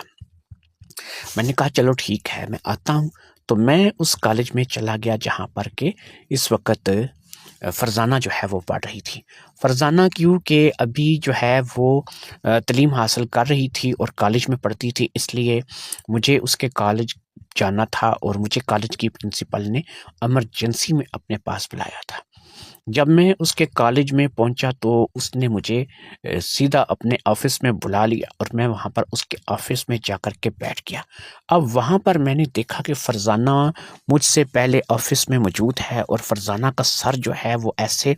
شرم سے جھکا ہوا ہے، اور وہ بہت ہی زیادہ جو ہے کسی بات پہ نادم ہے، اور اس کا چہرہ بالکل اترا ہوا ہے۔ ان باتوں کو دیکھ کر کے میں جو ہے وہ تھوڑا سا پریشان ہو گیا کہ پتہ نہیں کیا بات ہو گئی ہے کہ جو مجھے اس جگہ بلایا گیا ہے، اور مجھے شبانہ کی فرزانہ کی ٹیچر نے یہاں پہ بلایا ہے۔ اب میں فرزانہ کی ٹیچر سے متوجہ ہوا، جی آپ نے مجھے بلایا تھا؟ تو اس نے کہا میں ابھی آپ سے بات کرتی ہوں۔ یہ کہہ کر کے اس نے اٹھ کر کے کمرے کے دروازے کو اچھی طرح سے اندر سے بند کر دیا، اور پھر دروازے کو بند کرنے کے بعد وہ آ کر کے اپنی چیئر پر بیٹھ گئی جس پر وہ پہلے بیٹھی ہوئی تھی۔ اب وہ مجھے مخاطب کر کے کہنے لگی، دیکھیں افضال صاحب، میں آپ کو کافی عرصے سے جانتی ہوں، آپ ایک شریف آدمی ہیں۔ میں چاہتی تو یہ باتیں جو ہیں وہ لوگوں کو بھی بتا سکتی تھی، اور ان باتوں کا شور بھی کر سکتی تھی، لیکن میں خود کیونکہ میری اپنی بیٹیاں ہیں، جوان ہیں، اور میں اچھے طریقے سے جانتی ہوں کہ بیٹی کی بدنامی کیا ہوتی ہے، اس لیے میں نے آپ کو یہاں پر بلایا ہے۔ میں آپ کو کچھ دکھانا چاہتی ہوں۔ یہ کہہ کر کے اس نے کیا کیا کہ ایک لیپ ٹاپ کا رخ میری طرف موڑ دیا۔ میں نے لیپ ٹاپ پہ دیکھا، وہ کوئی سی سی ٹی وی لیپ ٹاپ تھا، جہاں پر سی سی ٹی وی کیمرے اگر ہاسٹل میں یا پھر کالج میں لگے ہوئے تھے تو مختلف جگہیں جو ہیں وہاں سے دکھائی دے رہی تھیں۔ اس نے کچھ سیٹنگ کی اور پھر تھوڑا سا ایک کام کرنے کے بعد اب اس نے اس لیپ ٹاپ کو بالکل میرے سامنے رکھ دیا۔ اب اس نے جو ویڈیو آن کی تھی، یہ C C T V camera footage تھی، جو کہ کچھ 2 سے 3 گھنٹے پہلے کا ٹائم بتا رہی تھی۔ اس سے 2 سے 3 گھنٹے کے ٹائم میں نے دیکھا ایک دیوار ہے جو کہ کالج کی دیوار ہے، شاید کیونکہ میں اس کالج میں اچھے طریقے سے گھوم پھر کے، پہلے میں نے اس کالج کو نہیں دیکھا ہوا تھا، میں تو بس آتا تھا، کبھی کبھی فرزانہ کو لے کے چلا جاتا تھا، اور زیادہ تر فرزانہ خود ہی آ جاتی تھی۔ اب میں نے دیکھا کہ یہاں پر ایک دیوار ہے جو کہ کالج کی دیوار مجھے معلوم ہو رہی ہے، اور وہاں پر 2 لڑکے ہیں۔ دونوں لڑکے بھی کوئی اسٹوڈنٹ ہی معلوم ہوتے ہیں، اور جوان ہیں اور اچھے خاصے اونچے لمبے تگڑے ہیں۔ تو ان 2 لڑکوں کے ساتھ ایک لڑکی ہے۔ اب اس لڑکی کا چہرہ جو ہے وہ صاف دکھائی دے رہا ہے، اور ان لڑکوں کا چہرہ بھی صاف دکھائی دے رہا ہے۔ اس دیوار کے ساتھ وہ تینوں کھڑے ہیں، اور پھر کچھ ان کے درمیان بات چیت چل رہی ہے۔ باتیں سمجھ میں نہیں آ رہی ہیں، لیکن سی سی ٹی وی فوٹیج میں جو ہے وہ بہرحال وہ تینوں جو ہیں وہ دکھائی دے رہے ہیں۔ لڑکوں کو میں نہ جانتا تھا، نہ پہچانتا تھا، نہ مجھے ان لڑکوں کے ساتھ کچھ واقفیت تھی، لیکن لڑکی کو میں بڑی اچھی طریقے سے پہچانتا تھا۔ وہ لڑکی اور کوئی نہیں، فرزانہ تھی۔ فرزانہ جو کہ میری بیٹی تھی، اور شبانہ کے بعد دوسرے نمبر پر تھی۔ اب وہاں پر کچھ ایسے معاملات شروع ہو گئے کہ ان لوگوں نے ذہنی سکون حاصل کرنا شروع کر دیا میری بیٹی فرزانہ سے۔ فرزانہ بھی اپنی پوری رضامندی کے ساتھ ان کے ساتھ تعاون کرتی چلی جا رہی تھی۔ ایسا معلوم ہو رہا تھا کہ فرزانہ کو ان باتوں سے کوئی اعتراض نہیں ہے۔ پھر تھوڑی ہی دیر گزری تو میں نے اسی ٹیچر کی، اسی ہیڈ مسٹرس کی انٹری ہوتے ہوئی دیکھی کہ یہ ایک طرف سے آئی، اور پھر اس نے جیسے ہی یہ آئی، وہ دونوں لڑکے جو ہے فٹافٹ سے دیوار کی طرف بھاگے، اور پھر ان لوگوں نے دیوار کو پھلانگ کر بھاگ جانے میں اپنی عافیت سمجھی، اور وہ دیوار کو پھلانگ کر کے بھاگ گئے۔ ٹیچر نے فرزانہ کو پکڑا، بازو سے پکڑا، اور پھر اسے لے کر کے وہاں سے چلی آئی۔ یہاں پر اب ٹیچر نظر نہیں آ رہی تھی، اور فوٹیج تو تھی وہ ختم ہو چکی تھی۔ لیپ ٹاپ کو دوبارہ ٹیچر نے اپنی طرف گھما دیا۔ یہ پرنسپل تھی جو کہ اس کالج کی پرنسپل تھی۔ اب اس نے میری طرف دیکھا اور مجھے کہا کہ اب آپ کو پتہ چل گیا ہوگا افضال صاحب کہ میں نے آپ کی بیٹی کو یہاں پر کیوں بلایا ہے، اور میں نے آپ کو یہاں پر کیوں بلایا ہے، اور آپ کی بیٹی یہاں پر کیوں سر جھکا کر کے بیٹھی ہوئی ہے۔ مجھے سمجھ تو آ چکی تھی کہ کوئی 2 لڑکے تھے کہ جنہوں نے میری بیٹی سے اپنے کوئی دوستی وغیرہ بنا رکھی تھی، یا کوئی پیار محبت کا چکر تھا، اور یہ ساری باتیں جو ہیں وہ میں سمجھ گیا تھا، لیکن یہ باتیں کچھ حد سے زیادہ تجاوز کر چکی تھیں، اور پھر ایک لڑکا نہیں بلکہ ایک کی جگہ بھی 2 لڑکے تھے، تو لہٰذا اب میرا بنتا تھا کہ میں اپنی بیٹی سے اس بارے میں جو ہے وہ بات چیت کروں۔ لہٰذا میں نے گھوم کر کے بڑے غصے کی نگاہ سے فرزانہ کو دیکھا۔ میرے چہرے پہ غصہ دیکھ کر فرزانہ کا رنگ اڑ گیا۔ اس نے مجھے کہا، ابو مجھے معاف کر دیجئے، یہ جو کچھ بھی ہوا ہے اس میں بالکل بے قصور ہوں۔ اصل میں آپ کو بتاؤں گی کہ میرے ساتھ کیا ہوا ہے۔ میں اگر ایسا نہ کرتی تو میرے لیے بڑی مصیبت بن جاتی۔ میں نے کہا چلو ٹھیک ہے، تمہارے لیے مصیبت بن جاتی، اب تم مجھے بتاؤ کہ تم کیا کہتی ہو۔ تو کیونکہ اب یہ پرنسپل صاحبہ ہیں، مجھے یہ بتاؤ کہ یہ اب تمہیں اس سکول میں، اس کالج میں رکھیں گی؟ تو اب پرنسپل صاحبہ نے تو صاف صاف سنا دیا، نہیں جی، میں نے اتنی عزت اس کی رکھ لی ہے تو میں نے یہ بات کسی کو بتائی نہیں ہے، اور یہ واقعہ میں کسی سے بیان نہیں کروں گی۔ یہ C C T V footage جو ہے، اس کی ویڈیو جو ہے، اس کو میں نے ایک میموری کارڈ میں اتار لیا ہے، وہ میموری کارڈ میں آپ کو دے دوں گی، آپ جانے اور آپ کا کام جانے۔ آپ کی بیٹی ہے لیکن آج کے بعد یہ اس کالج میں نہیں آ سکتی۔ ابھی پڑھائی کا سال تو ضائع ہونے کا سوال پیدا نہیں ہوتا تھا، کیونکہ ابھی ابھی تو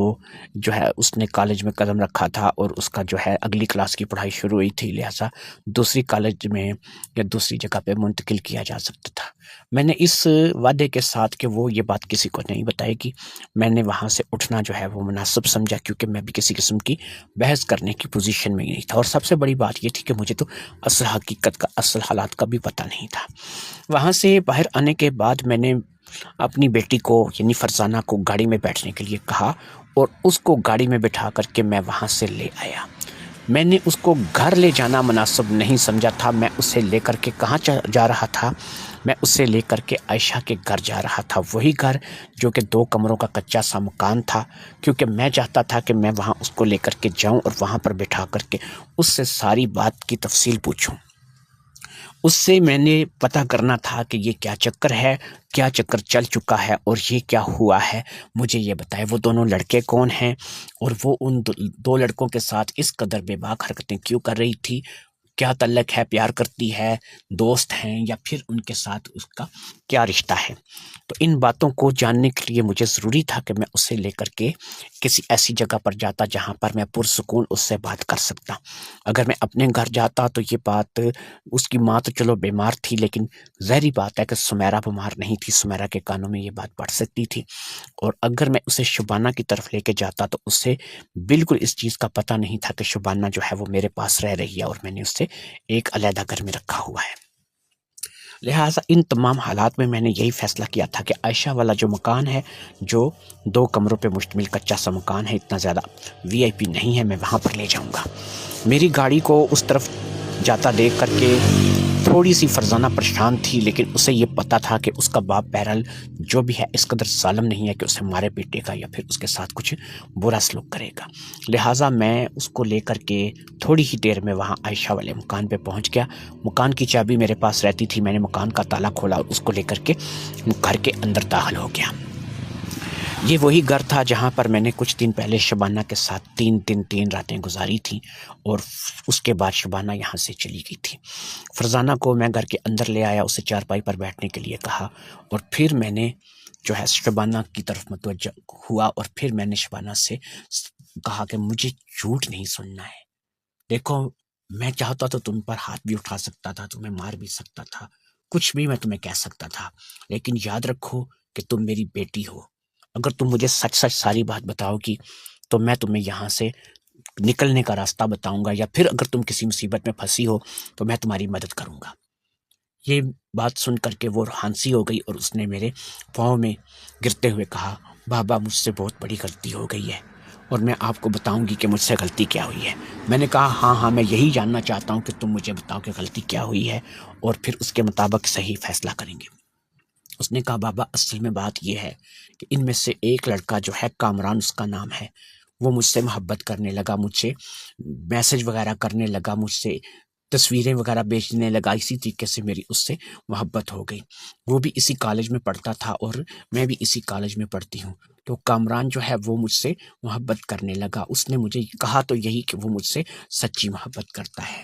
ایک بار اس نے مجھے اپنے گھر اپنے ممی پاپا سے ملنے کے لیے بلایا، لیکن اس نے مجھے بتایا کہ اس کے میرے آنے سے تھوڑی دیر پہلے ہی اس کے ممی بابا کو ضروری طور پر کوئی کام پڑ گیا ہے اور وہ فوری طور پر اس کام کے لیے چلے گئے ہیں۔ لہٰذا اس روز اس نے مجھے اپنے گھر میں بٹھایا اور پھر میرے ساتھ باتیں کرتا رہا۔ ان باتوں میں کچھ اس نے میرے ساتھ کسنگ وغیرہ کی، اور پھر اسی طریقے سے وہ مجھے تھوڑا بہت ادھر ادھر ہاتھ بھی لگاتا رہا، تو لہٰذا اس سے آگے نہیں بڑھا، اور پھر اس کے بعد جو ہے میں وہاں سے آ گئی۔ پھر اسی طریقے سے وہ مجھے ہفتے میں تقریباً ایک بار ضرور اپنے گھر بلا لیتا اور ہم ادھر ادھر کی باتیں کرتے رہتے، لیکن کچھ بھی ایسا غلط نہیں ہوا اور نہ ہی ہمارے درمیان کچھ ایسا تعلق قائم ہوا۔ لیکن کچھ ہی دنوں بعد اس نے مجھے واٹس ایپ پہ کچھ تصویریں بھیجی۔ یہ تصویریں کچھ زیادہ اچھی نہیں تھیں، اور ان تصویروں کو دیکھ کر کے میں ڈر گئی، پریشان ہو گئی۔ میں نے اپنے ایک دوست سے کہہ کر کے چیک کروایا کہ یہ تصویریں اصلی ہیں یا پھر نقلی ہیں، تو اس نے بتایا کہ یہ تصویریں 100% اصلی ہیں، اور یہ تصویریں جو ہیں اس نے تمہاری اس وقت اتاری ہیں کہ جب تم نے ان کے گھر کا واش روم یا غسل خانہ وغیرہ استعمال کیا ہوگا۔ میں اس بات کو لے کر کے پریشان ہو گئی اور میں نے کامران سے ملنے کا فیصلہ کیا اور میں نے کامران سے مل کر کے ان تصویروں کے بارے میں پوچھا تو کامران نے مجھے بتایا کہ ہاں یہ جو ہے تم جب میرے گھر آتی تھی تو میں تمہیں بتاؤں کہ میرے غسل خانہ میں واش روم وغیرہ میں کیمرے لگے ہوئے تھے، وہاں سے یہ تمہاری تصویریں لی گئی ہیں۔ ان باتوں کو سن کر میں بےحد پریشان ہو گئی۔ اس نے کہا تم پریشان مت ہو، میں ہوں اور میرا ایک دوست ہے شاہد، اگر تم ہمارے ساتھ کچھ محبت رکھو اور ہمارے ساتھ کچھ ذہنی سکون ہم دونوں کو مہیا کر دو تو ہم ان تصویروں کو ڈیلیٹ کر دیں گے۔ میں نے انکار کیا تو اس نے ان تصویروں کو نیٹ پہ چڑھانے کی دھمکی دی اور پھر اسی طریقے سے مجھے وہ بلیک میل کرنے لگا۔ کچھ ہی دنوں میں مجھے وہ لڑکا بھی سامنے دکھائی دینے لگا جو کہ شاہد تھا، وہ بھی میرے کالج میں ہی پڑھتا تھا اور دونوں کی بہت ہی گہری دوستی تھی۔ میں آخرکار اس کام کے لیے مان گئی۔ میں ایک ہی بار میں تم دونوں کا کہنا مانوں گی اور اس کے بدلے میں تمہیں میری جو تصویریں ہیں، جو بھی ویڈیوز تم لوگوں نے نکالی ہیں ان کو ڈیلیٹ کرنا ہوگا۔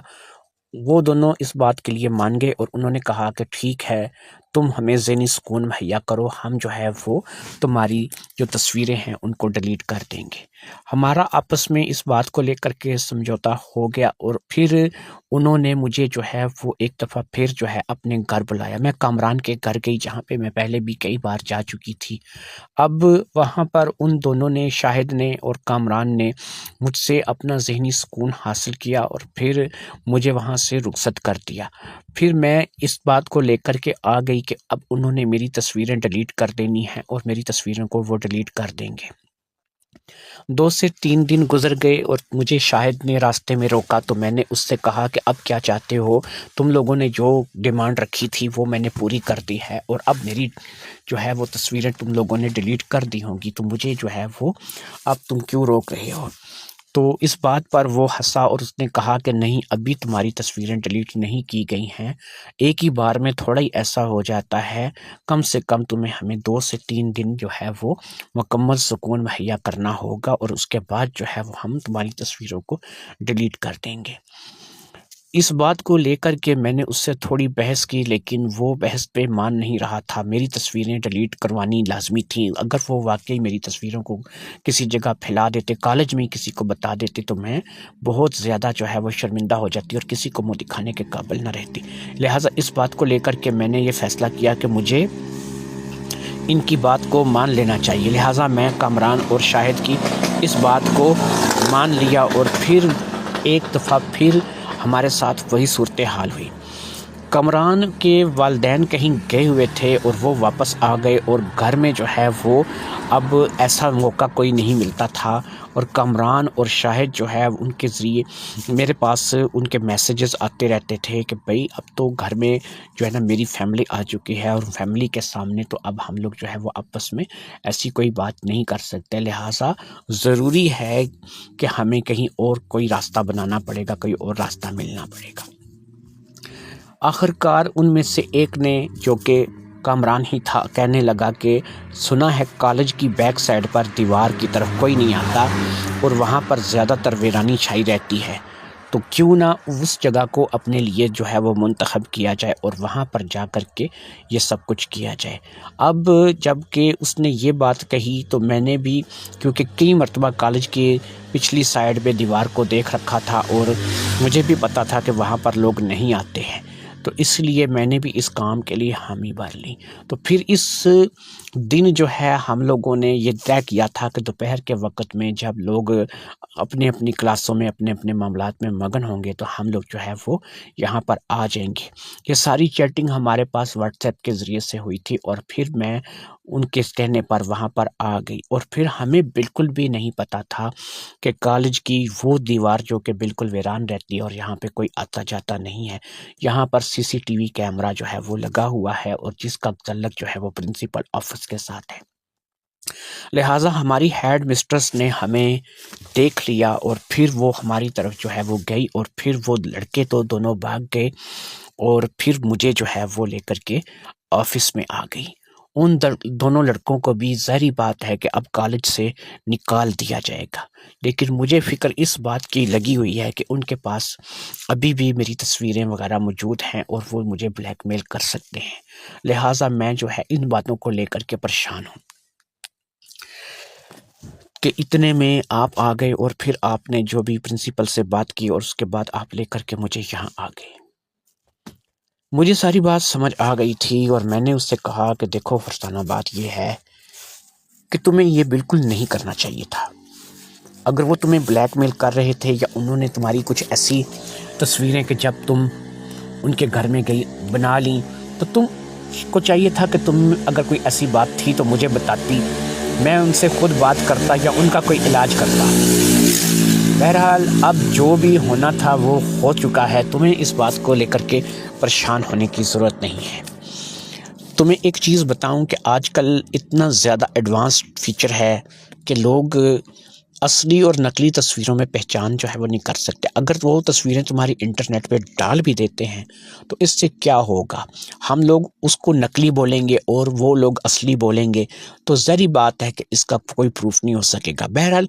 اگر تم ان تصویروں کو لے کر کے یا انہوں نے جو تمہاری تصویریں بنائی ان کو لے کر کے پریشان ہو، تو اب تمہیں پریشان ہونے کی ضرورت نہیں ہے۔ بس تم مجھے یہ ہے کہ ان کے نام، پتے اور ان کے گھر کے جو ایڈریس وغیرہ ہیں وہ مجھے بتا دو، ان کا میں کوئی نہ کوئی حل نکال لوں گا۔ تمہیں اس بات کو لے کر کے پریشان ہونے کی ضرورت نہیں ہے۔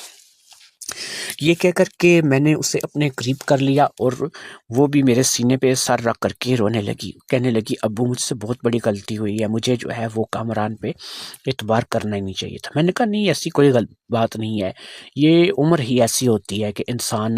پیار محبت کے چکروں میں پڑ جاتا ہے، اس لیے تمہیں کسی قسم کی پریشانی جو ہے وہ لینے کی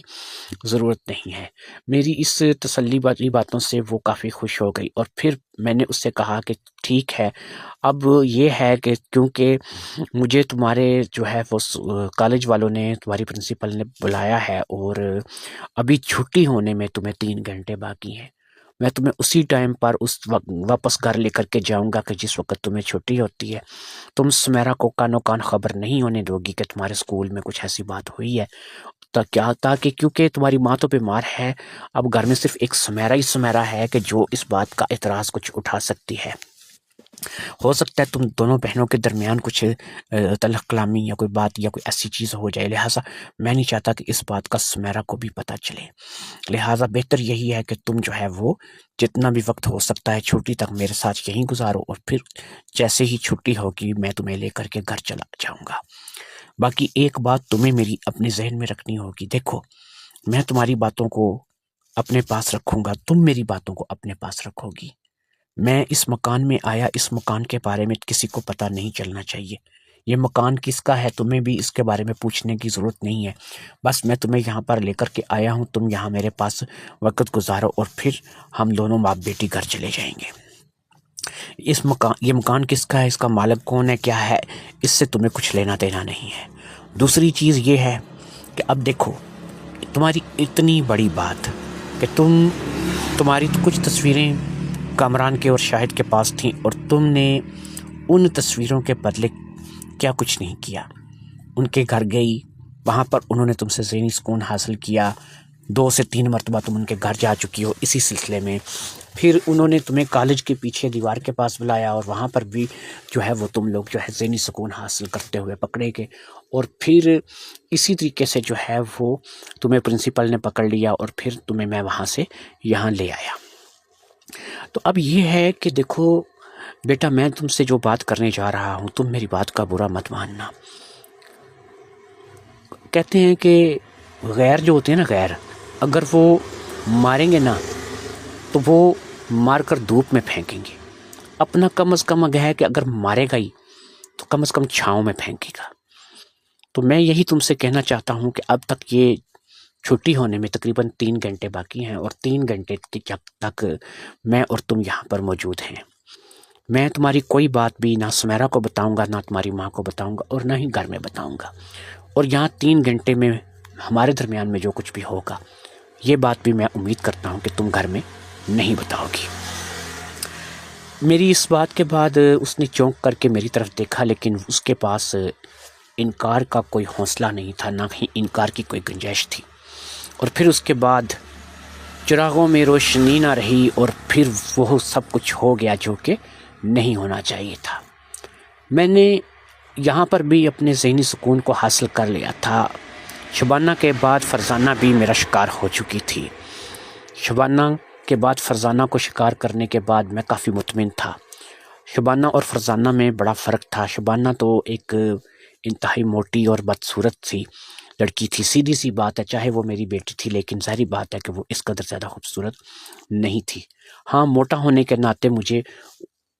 وہ تھوڑی بہت پسند آئی تھی، لیکن ذہنی سکون حاصل کرتے ہوئے میں اتنا زیادہ اس سے مطمئن نہیں تھا۔ لیکن فرزانہ تو ایک بہت ہی پیاری اور بہت ہی خوبصورت بچی تھی، جسے کہ میں نے اپنے ذہنی سکون کے لیے استعمال کر لیا تھا، اور پھر فرزانہ کو سمجھا بجھا کر کے میں وہاں سے لے کر کے گھر آ گیا تھا۔ گھر آ کر کے ہم لوگوں نے وہی بات سمیرہ کو بتائی جو کہ ہم دونوں نے طے کی تھی، کہ کچھ جھگڑا ہونے کی وجہ سے ایک لڑکی جو کہ اس کی کلاس فیلو تھی، اس کے اور اس کے درمیان جھگڑا ہونے کی وجہ سے جھگڑا اس قدر زیادہ شدت اختیار کر گیا کہ اب کالج والے جو کہتے ہیں کہ وہ ان دونوں میں سے کسی ایک کو رکھیں گے، کیونکہ وہ لڑکی ذرا امیر گھر سے ہے اور کھاتے پیتے گھر کی ہے، تو اس لیے انہوں نے یہ فیصلہ کیا ہے کہ اسے رکھیں گے اور اسے نکال دیں گے، لہٰذا اب یہ کسی اور کالج میں جائے گی اور میں بہت جلد کسی اور کالج میں اس کا داخلہ کروا دوں گا۔ سمیرہ کو ہم نے اسی طریقے کی باتیں بنا کر کے مطمئن کر لیا کہ وہ زیادہ سوال جو ہے وہ نہ کرے۔ ادھر میری بیوی جو تھی وہ بھی زندگی کی آخری سانسیں ہی گن رہی تھی۔ مجھے نہیں لگتا تھا کہ وہ کبھی ٹھیک ہوگی، نہ اس نے ٹھیک ہونا تھا اور نہ ہی اس کے ٹھیک ہونے کی مجھے کوئی امید تھی۔ مجھے ایسا لگ رہا تھا کہ وہ بہت جلد جو ہے وہ ٹکٹ کٹوانے والی ہے، اور مجھے بھی بالکل ایسا لگ رہا تھا کہ اس کا ٹکٹ بہت جلد کٹنے والا ہے۔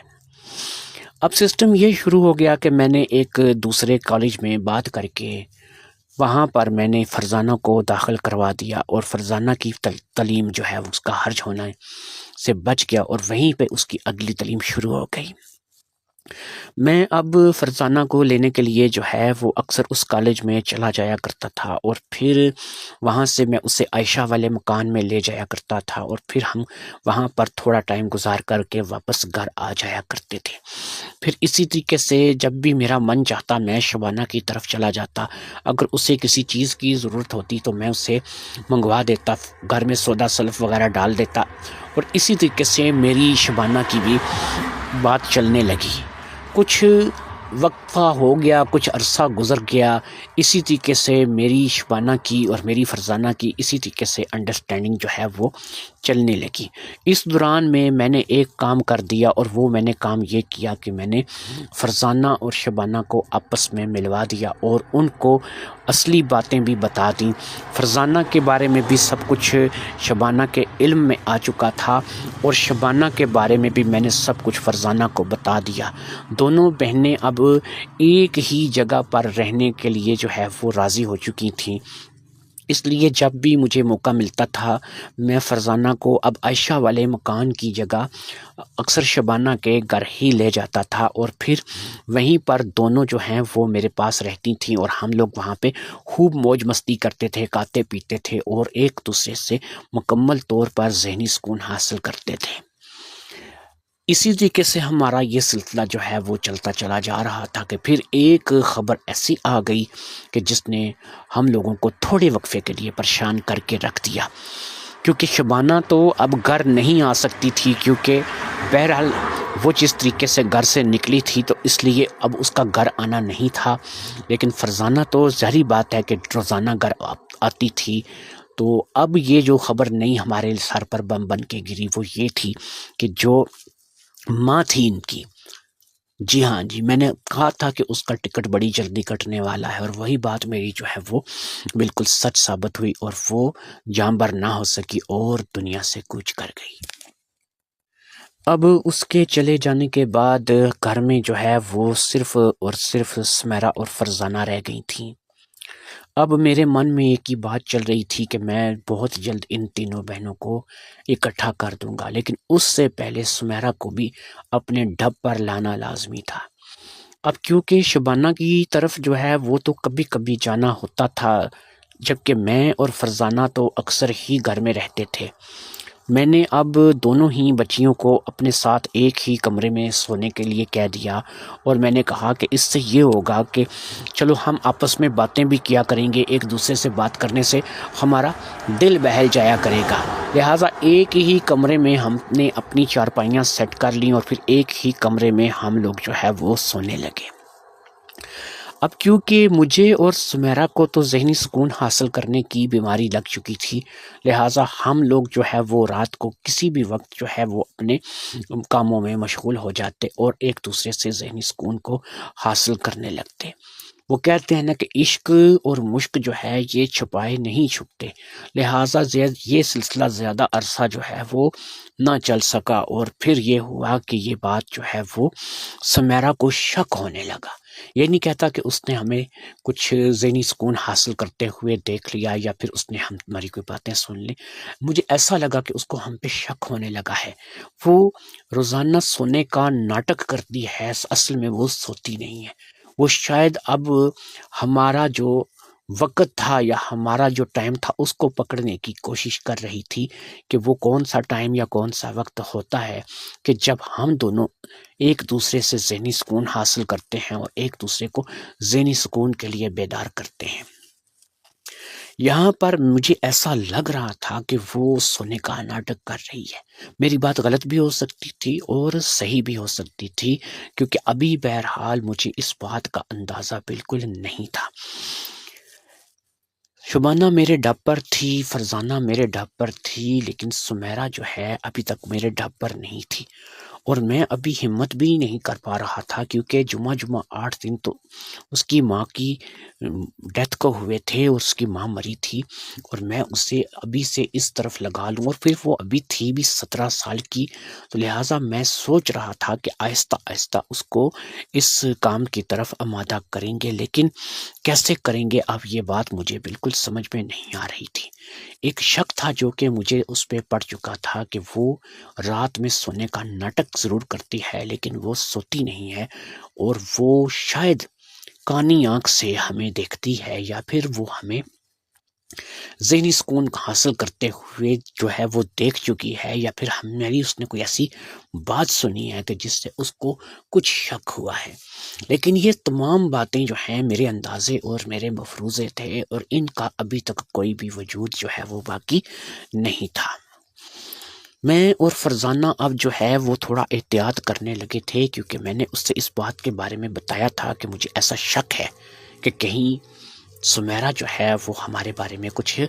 جان گئی ہے یا جاننا چاہتی ہے، اسے کچھ نہ کچھ شک ہے، اس کے من میں کچھ ہے گڑبڑ جو کہ مجھے بھی محسوس ہو رہی ہے۔ اس بات کو لے کر کے فرزانہ نے کہا کہ ٹھیک ہے، ہم انتہائی احتیاط سے کام لیں گے اور کوشش کریں گے کہ سمیرا تک فی الحال یہ بات نہ پہنچے، کیونکہ وہ ماں سے بے حد اٹیچ تھی اور ماں سے بے حد محبت کرتی تھی، اور ابھی تو ماں کو مرے جمعہ 8 دن ہوئے ہیں، تو اس لیے وہ تو ہمارے بات میں نہیں آئے گی اور ہمارے کہے میں نہیں آئے گی۔ یہ نہ ہو کہ وہ ہمارا کام بھی خراب کر دے، اور اگر اس نے ہمارا کام خراب کر دیا تو یہ ہمارے لیے جو ہے مسئلے مسائل بن جائیں گے۔ لہٰذا میں نے فرزانہ کی بات سے اتفاق کرتے ہوئے کچھ روز فرزانہ سے کنارہ کشی اختیار کرنے کا فیصلہ کیا، اور یہی فیصلہ جو ہے وہ فرزانہ نے بھی کر لیا تھا۔ اب یہ تھا کہ فرزانہ کو میں نے اس حد تک جو ہے وہ اگنور کر دیا کہ وہ اسکول کالج بھی خود جاتی تھی اور خود واپس آتی تھی۔ اب میں تو اسے لینے بھی نہیں جا رہا تھا، میں صرف اپنی ڈیوٹی کے لیے نکلتا تھا، اور ڈیوٹی کے بعد میں زیادہ سے زیادہ یہ ہوتا تھا کہ شبانہ کی طرف چلا جاتا تھا، اور شبانہ کے گھر سے ہو کر کے میں واپس اپنے گھر آ جاتا تھا۔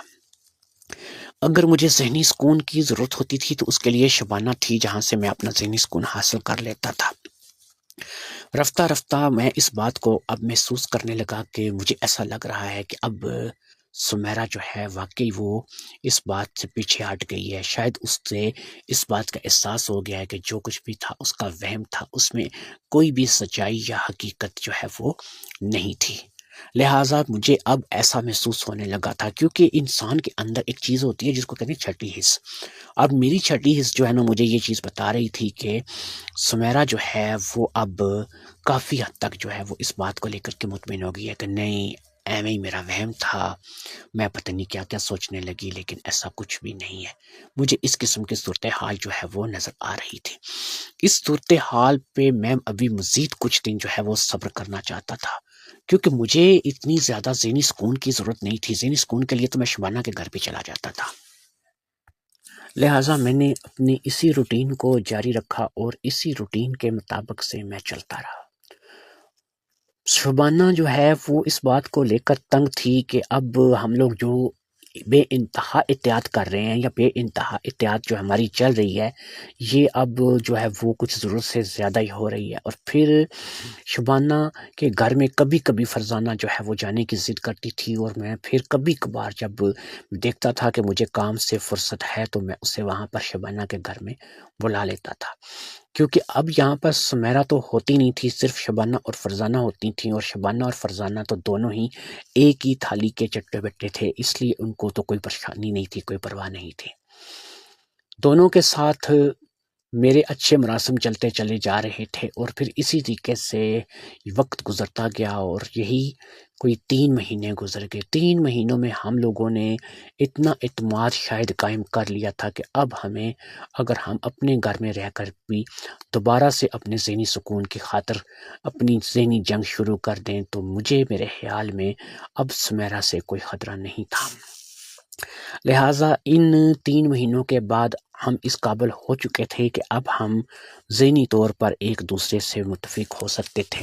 لہٰذا اب میں نے فرزانہ کو دوبارہ سے ان کاموں کے لیے بول دیا تھا، اور فرزانہ بھی اب سمجھ چکی تھی کہ اسے کیا کرنا ہے اور کیا نہیں کرنا ہے۔ لہٰذا پھر سے ہمارا ایک کھیل جو ہے وہ ایک دفعہ پھر شروع ہو گیا، اور اس بار ہم لوگ بہت ہی احتیاط سے اس کھیل کو کھیل رہے تھے۔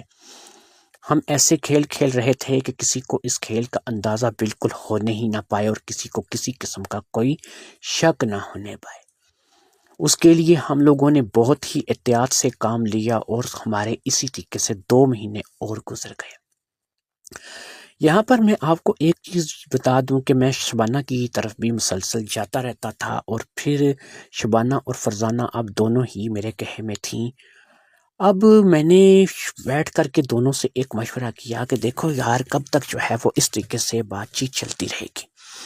سمیرہ جو ہے وہ تم لوگوں سے چھوٹی ہے، اور ہے بھی بہت پیاری، اور یہ ہے کہ اسے ہم تینوں کے علاوہ آسرا کس کا ہے، وہ کہاں جا سکتی ہے یا کس کے پاس جا سکتی ہے؟ تو لہٰذا اگر تم لوگ مجھے اجازت دو تو میں وہاں پر بھی اپنے ہاتھ پاؤں کھولنے شروع کروں۔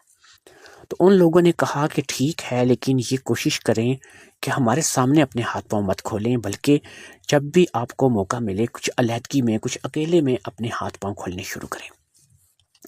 میں نے کہا ٹھیک ہے، میں کوشش کروں گا کہ ایسا ہی ہو۔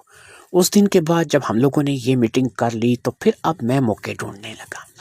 موقع کچھ اس قسم کے کہ جب بھی سمیرہ مجھے اکیلی ملے، جب بھی سمیرہ میرے پاس اکیلی آئے، جب بھی سمیرہ میرے پاس اکیلی ہو، جب بھی وہ مجھ سے اکیلے بات کرے، جب بھی وہ میرے ساتھ اسکول کے لیے جائے، جب بھی وہ میرے ساتھ اسکول سے واپس آئے، کوئی ایسا ٹائم۔ اور اس کام کے لیے ظاہری بات ہے کہ فرزانہ نے مجھے پورے موقع دینے تھے، کیونکہ وہ تو میرے ساتھ پہلے سے ہی ملی ہوئی تھی۔ تو لہٰذا اب فرزانہ کے موقع کی وجہ سے سمیرہ کو اکثر میرے ساتھ بہت زیادہ ٹائم جو ہے وہ اکیلے گزارنے کو ملنے لگا، کیونکہ فرزانہ کبھی کسی محلے میں کسی کے گھر چلی جائے، کبھی کسی دوست کی طرف چلی جائے، کبھی وہ شبانہ کی طرف چلی جائے، لیکن بتا کر یہی جائے کہ وہ اپنی کسی سہیلی سے ملنے جا رہی ہے۔ تو اب سمیرہ جو ہے وہ زیادہ تر گھر میں اکیلی رہنے لگی، اور اس کو اکیلے رہتے ہوئے جب ساری بات ہے کہ میں جوائن کرتا تو اب میں نے تھوڑے سے ہاتھ پاؤں چلانے شروع کر دیے۔ شروع میں تو اس نے ان باتوں کا کچھ نوٹس نہیں لیا، لیکن پھر آہستہ آہستہ میں نے اس کے چہرے پر اپنے لیے ناگواری دیکھی، اور مجھے ایسا محسوس ہوا کہ وہ اب ان باتوں کو سمجھنے لگ گئی ہے، اور وہ میرے ہاتھ پاؤں چلانے سے جو ہے وہ خوش نہیں ہے۔ لیکن میں اپنی اب باتوں سے باز آنے والا یا پیچھے ہٹنے والا نہیں۔ میری باتیں جو ہیں وہ اب دن بدن جو ہے وہ بڑھتی چلی جا رہی تھیں، میرے ہاتھ کچھ اب زیادہ ہی چلنے لگے تھے، اور پھر جب اس نے بھی دیکھا کہ میں اپنی حرکتوں سے باز نہیں آ رہا ہوں اور میرے ہاتھ کچھ ضرورت سے زیادہ ہی چلنے لگے ہیں، تو اس نے بھی ریئیکٹ کرنا چھوڑ دیا۔ شاید اس نے سب کچھ جو ہے وہ صورتحال پہ چھوڑ دیا تھا کہ اب جو بھی ہوگا دیکھا جائے گا۔ وہ کسی قسم کا اب ریئیکٹ جو ہے وہ زیادہ نہیں کرتی تھی۔ دو ہی صورتیں تھیں کہ یا تو وہ اب مجھ سے شدید نفرت کرنے لگی تھی، یا پھر اسے جو ہے اب یہ سب کچھ اچھا لگنے لگا تھا۔ بہرحال میں نے اسے جو ہے وہ کوئی موقع جو ہے میں ضائع نہیں کرتا تھا، کوئی موقع میں ضائع نہیں جانے دیتا تھا۔ ایک روز جب میں نے فرزانہ سے بولا کہ وہ ایسا کرے کہ شبانہ کی طرف چلی جائے اور رات کو وہاں رک جائے، یہ بات کہہ کر کے فرزانہ جو ہے وہ گھر سے نکلی۔ سمیرہ کو اس نے بتایا کہ اس کی سہیلی کی طبیعت خراب ہے اور وہ ہاسپٹل داخل ہے، ہو سکتا ہے اسے اس کے پاس رات کو رکنا پڑے، لہٰذا تم لوگ جو ہے وہ گھر کا دھیان رکھنا، گھر کو سنبھال لینا۔ یہ رات کا ٹائم میں نے جان بوجھ کر کے مانگا تھا، کیونکہ میں اب سمیرہ سے بھی ذہنی سکون حاصل کرنا چاہتا تھا، سمیرہ کو بھی اپنے ڈب پر لانا چاہتا تھا، اور سمیرہ کو بھی میں اپنے ساتھ ویسے ہی چلانا چاہتا تھا جیسے میرے ساتھ شبانہ فرزانہ چل رہی تھی۔ لہٰذا اب میں نے جب فرزانہ وہاں سے رخصت ہو گئی تو مغرب کے بعد کا ٹائم تھا، رات ہونے والی تھی، اور ظاہری بات ہے کہ رات کو اب اس نے گھر سے باہر ہی رکنا تھا۔ میں اب پورے اپنے اس جوبن پر تھا، اور میں نے سوچ لیا تھا کہ آج کی رات میں اپنا پورا ذہنی سکون جو ہے وہ سمیرہ سے حاصل کر لوں گا، اور سمیرہ جو ہے جو اب تک میں نے اپنے ہاتھ پاؤں چلائے تھے، اس کا بھی اصل مقصد آج سمیرہ کو سمجھ میں آ جائے گا۔ سمیرہ مجھے تھوڑی فکر مند لگ رہی تھی، شاید اسے بھی اس چیز کا اندازہ تھا، کیونکہ جس طریقے سے میں ہاتھ پاؤں چلا رہا تھا پچھلے کچھ دنوں سے یا کچھ مہینوں سے، اسے اس چیز کا خدشہ تھا کہ کہیں اس کے ساتھ کچھ ہو نہ جائے۔ لہٰذا مجھے ایسا لگ رہا تھا کہ اس کے چہرے پر ایک ہلکا سا خوف، ایک ہلکا سا ڈر ضرور ہے کہ وہ میرے ساتھ گھر میں اکیلی ہے، اور فرزانہ بھی گھر پہ نہیں ہے، اور فرزانہ نے اگلے دن آنا ہے۔ لیکن بہرحال ظاہری بات ہے کہ سمیرہ یہاں سے گھر سے بھاگ نہیں سکتی تھی، کہیں جا نہیں سکتی تھی۔ اس نے جانا کہاں تھا، بھاگنا کہاں تھا، یا اس نے کہاں پہ اپنا وقت گزارنا تھا، اس لیے اس بیچاری کو تو یہاں پر ہی رہنا تھا۔ کھانا پینا بھی اس کا یہی تھا، کپڑا جوتی بھی اس کی یہی تھی، گھر بھی اس کا یہی تھا، سارے نظام بھی اس کے یہی تھے۔ لہٰذا اس رات بھی اب ایسا ہوا کہ اس نے ایک علیحدہ کمرے میں، کیونکہ وہ پہلے تو ہم لوگ ایک ہی کمرے میں سو رہے تھے، لیکن اس رات اس نے اپنا بستر علیحدہ کمرے میں لگا لیا، اور اچھے طریقے سے اندر سے کنڈی لگا کر کے وہ سونے کے لیے لیٹ گئی۔ اسے شاید اس بات کا خدشہ تھا کہ کچھ ہوگا، اس لیے اس نے اپنا بستر بھی علیحدہ کمرے میں لگایا تھا، اور اندر سے کنڈی بھی اس نے لگا لی تھی۔ لیکن وہ بیوقوف نہیں جانتی تھی کہ اس کمرے کا دروازہ سٹور کی طرف بھی کھلتا ہے۔ اس کمرے میں ایک اور دروازہ ہے جو کہ سٹور کی طرف کھلتا ہے، اور سٹور کے کمرے کا جو دروازہ ہے اس پہ تالا لگا ہوا ہے، اس تالے کی چابی میرے پاس ہے۔